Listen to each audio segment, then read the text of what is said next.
Hello friends, welcome back to my channel NN square. ஒவ்வொரு உணவிற்கும் சிறந்த சுவை தாருங்கள். இன்றைக்கி நீங்கள் வீடியோவில் பார்க்க போகிறது லன்ச் குக்கிங் vlog. மார்னிங் எந்திரிச்ச உடனே ஃபர்ஸ்ட் நான் பிளான்ஸ்க்கு தண்ணி ஊற்றிட்டு பிரேக்ஃபாஸ்ட் சாப்பிட்டு முடித்த உடனே கொஞ்சம் நேரம் மார்க்கெட் போயிட்டு வந்துட்டு நான் லன்ச் செய்ய ஸ்டார்ட் பண்ணிட்டேன். இன்றைக்கி மெனு பார்த்தீங்கன்னா வெஜ் மெனு தான். லாஸ்ட் வீக் ஃபுல்லாகவே நான்வெஜ் சாப்பிட்டுட்டோம். ஸோ இன்றைக்கி வெஜ் சாப்பிட்லான்னு சொல்லிட்டு முருங்கைக்காய் சாம்பார், உருளைக்கிழங்கு பொரியல், அப்பளம், இதுதாங்க நான் இன்றைக்கி செய்ய போகிறேன். வாங்க செய்யலாம். ஃபர்ஸ்ட்டு நான் சாம்பாருக்கான ப்ரிப்ரேஷன் தாங்க பண்ண போகிறேன். அதுக்கு நான் முருங்கைக்காயை கட் பண்ணி வச்சுக்கிறேன்.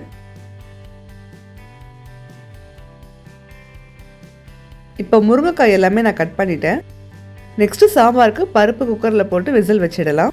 இன்றைக்கி தான் 3/4 கப்பு துவரம் பருப்பும் 1/4 கப்பு பாசி பருப்பு எடுத்துருக்கேங்க.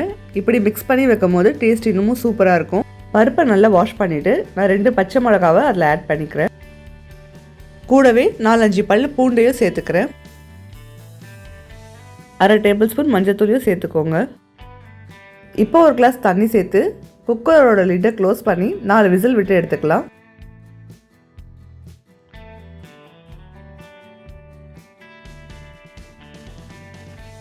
ஸ்டவ்வில் பருப்பு வேகிற வரைக்கும் நம்ம சாம்பாருக்கு தேவையான புளியை ஊற வச்சுக்கலாம். இன்றைக்கி நான் கொஞ்சம் அதிகமாகவே புளியை ஊற வச்சுக்கிட்டேன். ஏன்னா நான் ரசமும் இதில் செய்ய போகிறேன். அதனால தான் நீங்கள் வைக்கிறதா இருந்தால் பாதி புளியே சேர்த்துக்கோங்க. இப்போ குக்கரில் விசில் கூட வந்துருச்சு. பாருங்கள், பருப்பு வந்து மேலே வந்துருச்சு. உருளைக்கிழங்கு மசாலாவுக்கு நான் உருளைக்கிழங்கை பீல் பண்ணிவிட்டு நல்லா ரவுண்ட் ஷேப்பாக கட் பண்ணிக்கிறேன்.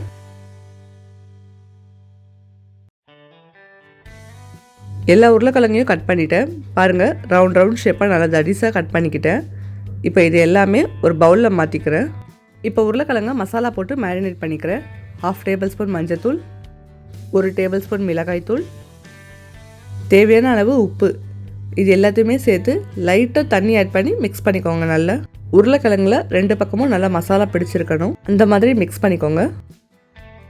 இப்போ மிக்ஸ் பண்ண உருளைக்கிழங்க ஓரமாக வச்சுட்டு ப்ரெஷர் குக் பண்ண பருப்பை நம்ம ஓப்பன் பண்ணி பார்த்துடலாம். பாருங்கள், நம்மளுடைய பருப்பு நல்லாவே வெந்துருச்சு. இருந்தாலும் நான் மற்ற வச்சு ஒரு தடவை நல்லா மசிச்சு விட்டுக்கிட்டேன். இந்த பருப்பை மறுபடியும் அடுப்பில் வச்சு நம்ம கரைச்சி வச்சுருக்கிற புளி தண்ணியை இதில் சேர்த்துக்கோங்க. இப்போ இதை நல்லா மிக்ஸ் பண்ணி நல்லா கொதிக்க விடுங்க. புளி தண்ணியோடைய பச்சை வாடை போகணும், அந்த மாதிரி கொதிக்க விடுங்க.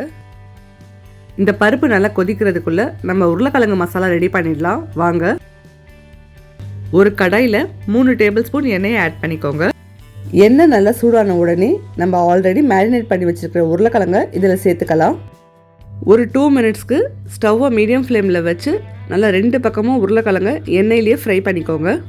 இப்போ இந்த உருளைக்கிழங்கு வேக வைக்கிறதுக்கு லைட்டாக தண்ணி ஆட் பண்ணி மூடியை க்ளோஸ் பண்ணி குக் பண்ண போகிறோம். இப்போ நம்மளுடைய சாம்பார் நல்லா கொதிக்குது. இதை தாளித்து விட்டுக்கலாம். ஸ்டவ்வில் ஒரு கடாய் வச்சு 1 டேபிள் ஸ்பூன் ஆயில் ஆட் பண்ணிக்கோங்க. ஆயில் நல்லா ஹீட் ஆன உடனே 1 டேபிள் ஸ்பூன் கடுகு உளுத்தம் பருப்பு, 1 டேபிள் ஸ்பூன் சீரகம், 1 கை கொத்து கருவேப்பிலை, இது எல்லாமே ஆட் பண்ணி நல்லா சாட்டே பண்ணிக்கோங்க. இப்போ நம்ம கட் பண்ணி வச்சுருக்கிற பூண்டு, வெங்காயம், தக்காளி, இது 3மே இதில் சேர்த்துக்கலாம்.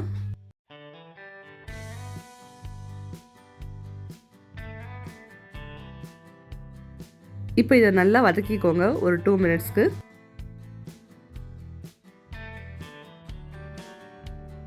இப்போ இதில் 1 டேபிள் ஸ்பூன் மிளகாய்த்தூள், 1 டேபிள் ஸ்பூன் சாம்பார் பவுடர், இது 2மே ஆட் பண்ணி லைட்டாக தண்ணி சேர்த்து நல்லா மிக்ஸ் பண்ணிக்கோங்க. நல்லா மிக்ஸ் பண்ணிவிட்டு நம்ம ஆல்ரெடியே கட் பண்ணி வச்சுருக்கிற முருங்கைக்காயை இதில் சேர்த்துக்கலாம். இப்போ இதையும் நல்லா மிக்ஸ் பண்ணி விட்டுட்டு தேவையான அளவு சால்ட் ஆட் பண்ணிக்கோங்க. இப்போ இந்த முருங்கைக்காய் வேகட்டும். இப்போ ஆல்ரெடியே க்ளோஸ் பண்ணி வச்ச உருளைக்கிழங்கு எவ்வளோ தூரம் வெந்திருக்குன்னு பார்க்கலாம். வாங்க. பாருங்கள், 2 பக்கமும் நல்லா கிறிஸ்பியாக வெந்திருக்கு. எங்கள் வீட்டிலலாம் சாம்பாருக்கு உருளைக்கிழங்கு நல்லா மசிச்சு நல்லா வறுக்கணும். உருளைக்கிழங்கு லைட்டாக ப்ரௌன் கலரில் ஆயிடணும், அப்போ தான் சாப்பிடுவாங்க. உங்கள் வீட்டில் எப்படி சாப்பிடுவீங்கன்னு சொல்லி மறக்காமல் கமெண்ட் செக்ஷனில் கமெண்ட் பண்ணுங்கள் ஃப்ரெண்ட்ஸ். இப்போ உருளைக்கிழங்கு மசாலா ரெடி ஆகிடுச்சு. இப்போ முருங்கைக்காய் நல்லா வெந்துருச்சு. நம்ம ஆல்ரெடியே கொதிக்க வச்சுருந்த பருப்பை இதில் எடுத்து மிக்ஸ் பண்ணிக்கலாம்.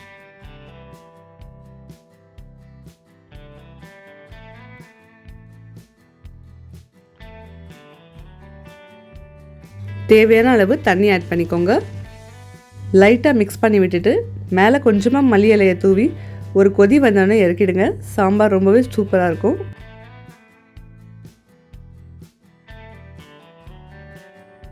இப்போ கடாயில் எண்ணெய் நல்லா சூடாயிடுச்சு. நம்ம அப்பளத்தை போட்டு பொரிச்சு எடுத்துக்கலாம். அவ்வளோதான், இன்றைக்கி நம்ம லஞ்ச் ரெடி பண்ணிட்டோம் ரொம்ப சீக்கிரமாகவே. இந்த vlog உங்களுக்கு பிடிச்சிருந்தா மறக்காமல் நம்மளோட சேனலை சப்ஸ்கிரைப் பண்ணிக்கோங்க, லைக் பண்ணிக்கோங்க.